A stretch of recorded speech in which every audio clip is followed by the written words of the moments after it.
Hello friends, welcome back to the my new video guys and my YouTube channel guys. Today friend we are going to talk about guys how can we disable auto brightness setting in our Realme phone device. Friends, you want to disable your auto brightness setting in your Realme phone. So friend, how can you disable it? Today I will show you in this video. So before starting video friend, first of all go and subscribe the channel, click the bell icon. So friends, now let's see how can we disable auto brightness in our Realme phone. Open your phone setting guys. After phone setting you can see this type of setting in your Realme phone.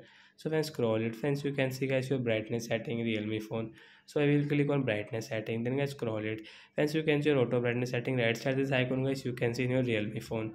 So when you want to disable your auto brightness setting, you don't want to use guys, you can disable from here.